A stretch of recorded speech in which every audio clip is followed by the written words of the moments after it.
Now in GOC, method of purification of organic compound. So sublimation. We do sublimation for those compounds which are sublimable and impurities are non-sublimable. This is for solids. Then crystallization. Sublimation we discussed already. Then crystallization. It is the most commonly used technique for the purification of solid organic compounds.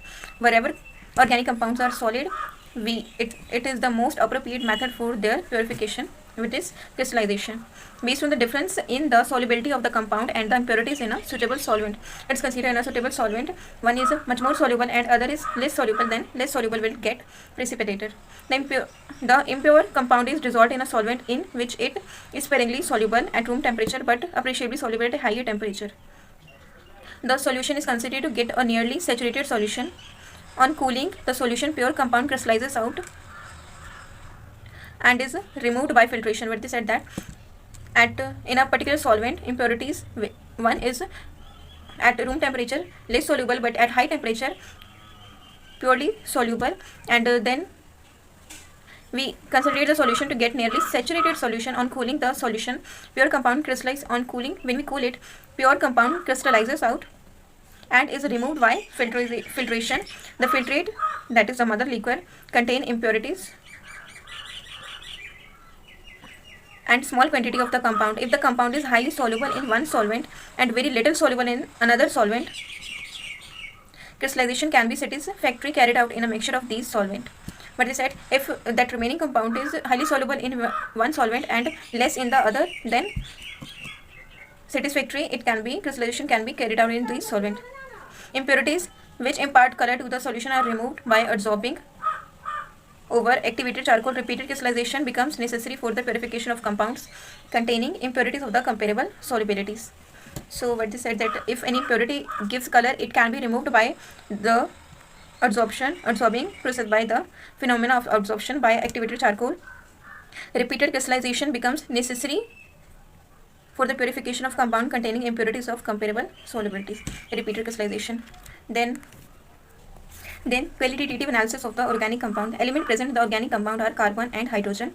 In addition to these, they may contain oxygen, nitrogen, sulfur, phosphorus, halogen. So detection of carbon and hydrogen. Carbon and hydrogen are detected by heating the compound with cupric oxide. Carbon present in the compound is oxidized to carbon dioxide and tested with lime water.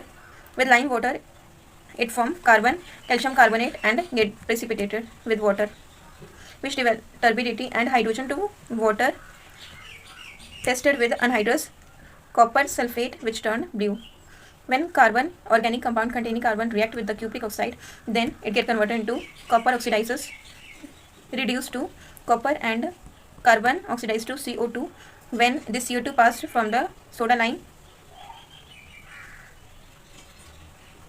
then calcium carbonate form and water. And when chlorine react with soda lime, not with soda lime, that is the calcium hydroxide, lime water, then bleaching powder is formed. Then hydrogen, organic compound containing hydrogen, when react with cupric oxide heated, we get copper and water. When this water react with white copper sulfate, it turns blue because of formation of blue vitriol, that is pentahydrated cupric sulfate. Then detection of other element, nitrogen, sulfur, hydrogen, phosphorus present in the organic compound are detected by the Lissagne's test. The element present in the compound are converted from the covalent form into the ionic form by fusing the compound with sodium metal. Covalent to ionic, by fusing it with the sodium metal, following reactions take place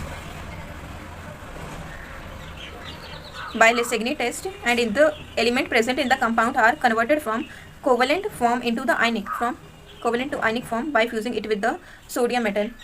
When sodium metal react with carbon, nitrogen heated, so we get sodium cyanide.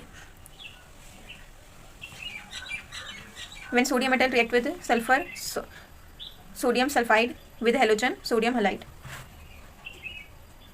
Cyanide, sulfide, halide of sodium so formed on sodium fusion are extracted from the fused mass by boiling it with the distilled water. This extract is known as sodium fusion extract. Then test for nitrogen. The nitrogen fusion extract is boiled with iron sulfate, ferrous sulfate, So for test for nitrogen, sodium fusion extract, sodium is known, this extract is known as sodium fusion extract. When sodium fusion extract is boiled with ferrous sulfate, then acidified with the concentrated sulfuric acid. So what we did, sodium fusion extract treated with the boiled with the ferrous sulfate, then with the concentrated sulfuric acid, the formation of Prussian blue color confirmed the presence of nitrogen. Sodium cyanide first react with ferrous sulfate, Prussian blue confirm the presence of nitrogen. Then sodium cyanide first react with the ferrous sulfate. Sodium cyanide first react with the ferrous sulfate and form the sodium hexacyanoferrate.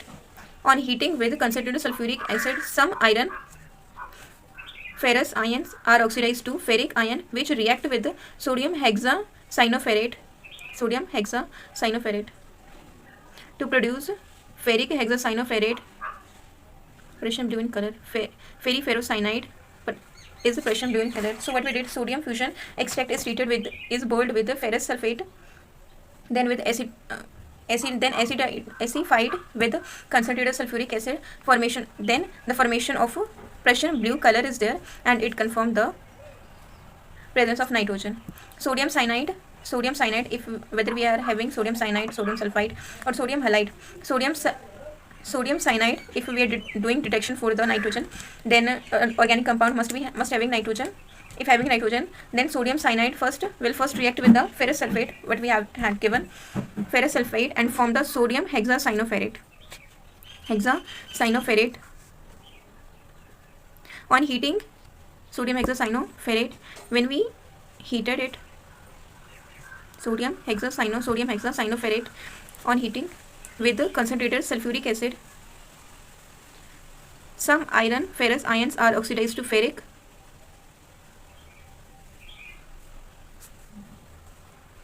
which react with the sodium hexacyanoferrate to produce iron hexacyanoferrate, that is ferriferrocyanopherate, which is Prussian blue in color. So it was the test for the nitrogen. Then quantitative analysis.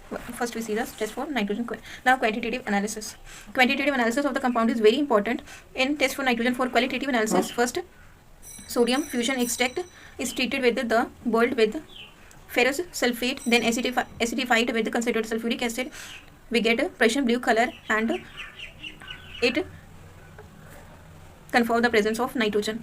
So sodium cyanide first react with the ferrous sulfate, and we get hexacyanoferrate.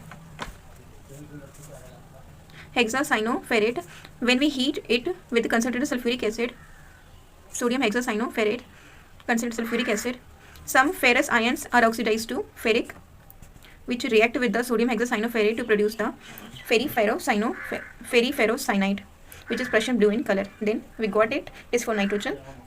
Quantitative analysis. Quantitative analysis of the compound is very important in organic chemistry. It helps chemists in the determination of the mass percent of the element present in the compound. You have learnt in unit 1 that mass percent of elements is required for the determination of empirical and molecular formula. The percentage composition of the elements present in the organic compound is determined by the following method. So carbon and hydrogen. Quantitative analysis of carbon and hydrogen. Both carbon and hydrogen are estimated in the one experiment. A known mass of organic compound is burnt in the presence of excess oxygen and cupric oxide. Carbon and hydrocarbon in presence oxidized with oxygen, excess oxygen and cupric oxide. So it will oxidize to carbon dioxide and water respectively. Carbon to carbon dioxide, hydrogen to water. Then the mass of water produced is determined by passing. Now what the mass produced, it will be determined by the mixture, passing the mixture through a weighed U-tube containing anhydrous calcium chloride.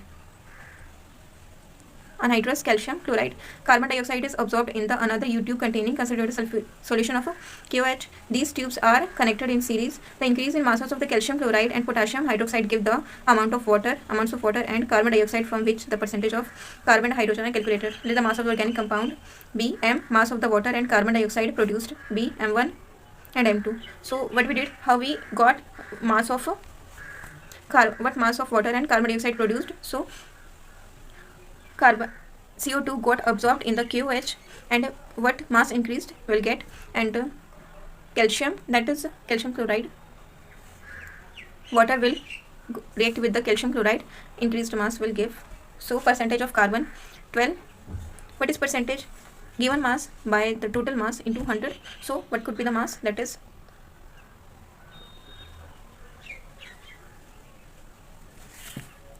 so how do we calculate percentage? That is given mass by the total mass into 100. So percentage of carbon, that is 12. It's the mass of the molecular mass of the carbon into mass of the carbon which is present in the organic compound into 100 divided by 44, that is CO2 total, and the total mass of the organic compound. So percentage of hydrogen, molecular mass of hydrogen 2 divided by water of total in which it is present, water, and divided by in upper side 2 into, that is the 2 into mass of the water which would be present, then divided by mass of the water into total mass of the organic compound. So it was the test for carbon and hydrogen. What we did, organic compound, we treated it with excess of oxygen in the presence of cupric oxide. Carbon got converted into CO2 and hydrogen got converted to water. CO2 absorbed in the QH. Whatever mass increased, we will consider it is the mass of the CO2, and water reacted with the calcium chloride. Whatever mass will increase, we will consider mass of the water. Then we got the percentage, that is given mass by total mass. Now as for nitrogen, we can do it by the two method, that is Dumas method and Kjelstad's method. The two method for estimation of nitrogen, Dumas method and Kjelstad's method. What we do in these method? Dumas method, the nitrogen containing organic compounds when heated with copper oxide. So Dumas method, in this nitrogen containing organic compound heated with the cupric oxide in the atmosphere of CO2, and we get free nitrogen. In with this carbon dioxide, water and copper would reduce. Traces of nitric oxide, nitrogen oxide formed if any are reduced to nitrogen by passing the gaseous mixture over a heated copper gauze. So traces of nitrogen oxides formed if any are reduced to nitrogen by passing the gaseous mixture over a heated copper gauze. The mixture of gases so produced is collected over an aqueous solution of KOH which absorb carbon dioxide. Nitrogen is collected in the upper part of the graduated tube. So here is the diagram shown 12.15. Let the mass of the organic compound Mg, volume of nitrogen collected V1, room temperature T1, volume of nitrogen at STP. What is volume? How can you calculate volume? P1, V1.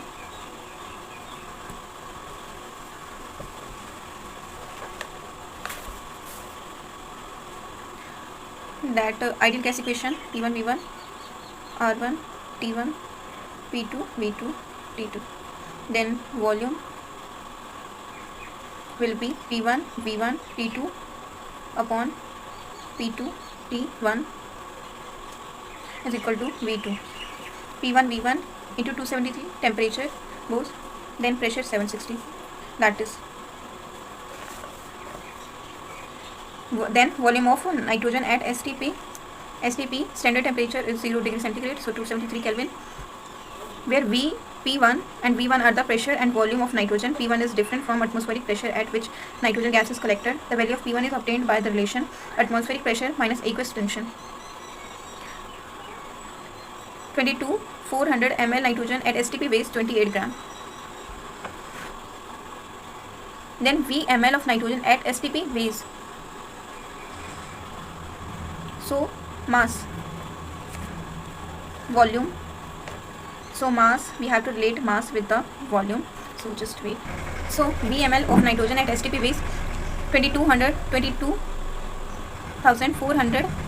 ml weighs 28 gram. So V ml 28 by 22,400, and in numerator V. Then percentage, that is given mass upon total mass into 100 given mass. In this we will calculate in the term of volume, that is 28 into V divided by 22,400 into total volume, that is into M, mass of the organic compound, total mass of the organic compound. So it was the method. This was for the Dumas method for calculation. Then Kjelstad method is the second method for the quantitative analysis of nitrogen. The compound containing nitrogen is heated with concentrated sulfuric acid. the compound containing nitrogen is heated with concentrated sulfuric acid. Compound containing nitrogen heated sulfuric acid. In Duma we did the same. No, we did it in the qualitative analysis of nitrogen. Nitrogen in the compound get converted to ammonium sulfate. The resulting acid mixture is then heated with the excess sodium hydroxide. The resulting mixture, we heated it with sodium hydroxide, caustic soda. The liberated ammonia gas is absorbed in an excess of standard solution of sulfuric acid.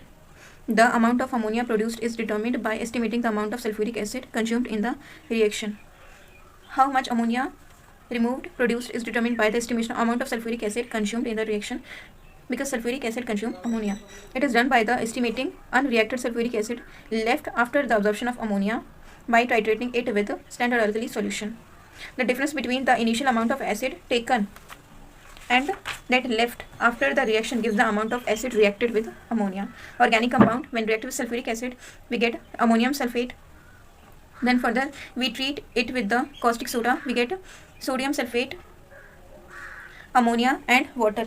When ammonia absorbed in the sulfuric acid gives ammonium sulfate. But we did organic compound containing nitrogen, we treat it with sulfuric acid, we get ammonium sulfate. Then ammonium sulfate, we treat it with caustic soda and we get sodium sulfate, ammonia and water. When we treat ammonia with sulfuric acid, then we get ammonium sulfate, and the mass of ammonia produced is calculated by the mass of CO2 is taken. And how we will get the mass of CO2 taken means initially how much sulfuric acid we had given and now at what is left. Mass of organic compound, let's take mg, m gram. Volume of sulfuric acid of molarity m taken V ml. Volume of NaOH of molarity m used for the titration of excess of volume of NaOH of molarity m used for titration of excess of sulfuric acid V1 ml of NaOH molarity m.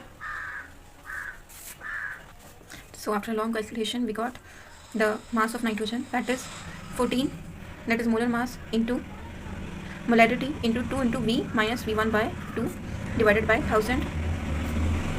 V volume of sulfuric acid taken V1, that is NaOH used, so we got, and percentage we will multiply it with 100 by m. M is the mass of organic compound taken. And Kiesel method is not applicable to the compound containing nitrogen as azo, nitrogen in nitro, azo and in ring like pyrimidine, because in this condition they didn't get oxidized into ammonium sulfate. That's all about the quantitative analysis, qualitative analysis and the methods of purification. But we did 1-2 methods. That's all. Thanks for watching.